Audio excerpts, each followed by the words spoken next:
Hey, good morning. My name is Jeff Harrison. I'm along here with Amy Anderson with the free online golf clinic. And as you see, I'm kind of here by myself and I'm back here in my office.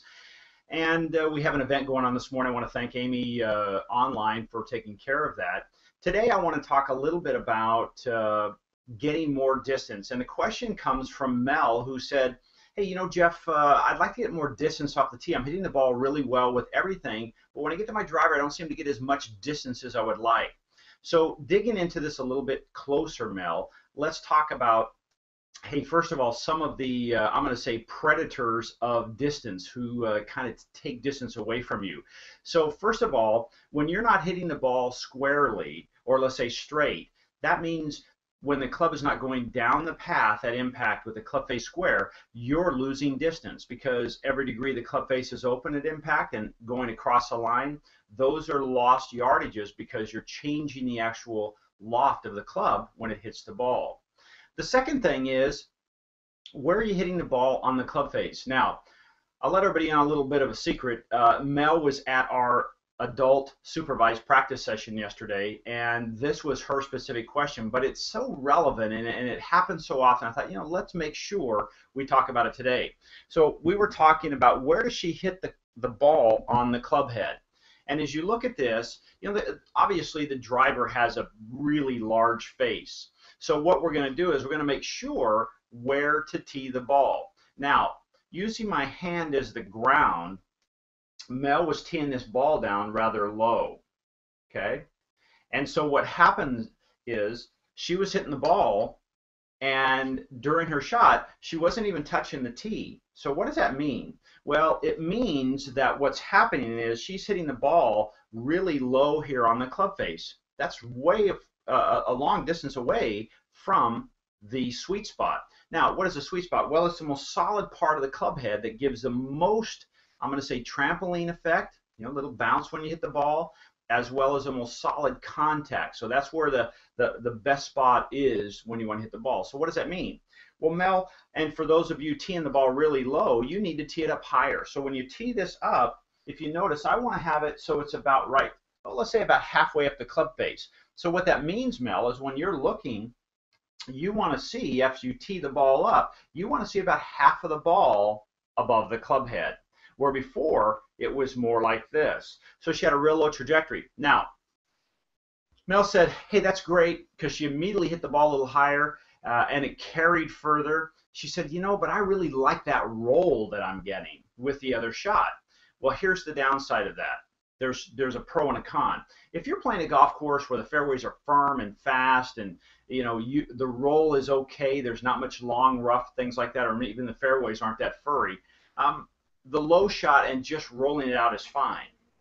But the other thing is, the longer the ball is on the ground, the more things that can happen to it, Mel. So as an example, it could be rolling down the fairway, and then because of the curve of the fairway, not its final destination, starts to curve to the right, and it takes you into the rough or into the water or into a bunker, okay? The pro is, again, if it's firm and fast, yes, you're going to get a lot of roll. That's really good.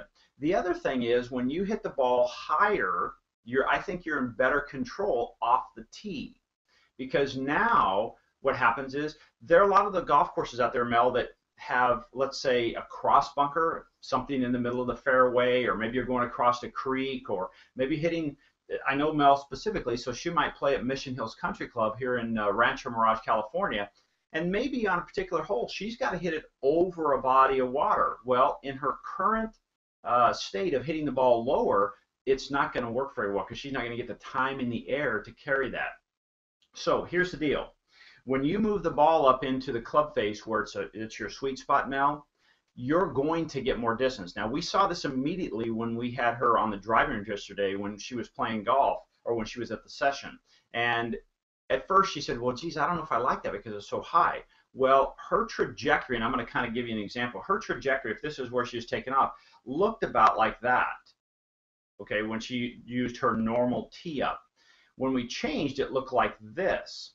Well, what happens is when the ball gets up there, it goes up, it finds this flat trajectory, and then it starts to descend. Now, we don't want a tee shot that looks like this, because then that, I'm going to call it that plateau up there, is very brief and is coming straight down. So as it comes more down, it won't roll very far. So the ideal trajectory here might look more something like this, Mel.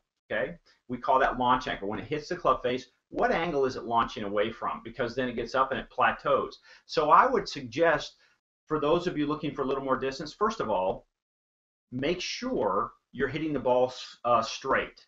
Okay, so take a look at that and look at your shot and say, is my club going down the target line, club face square? If the ball is going straight, it must be pretty darn close or exactly on that line, because you're not putting any side spin on it. Then if you're not getting the trajectory you want off the tee, start playing around with that tee. Move it up and down and see what you think.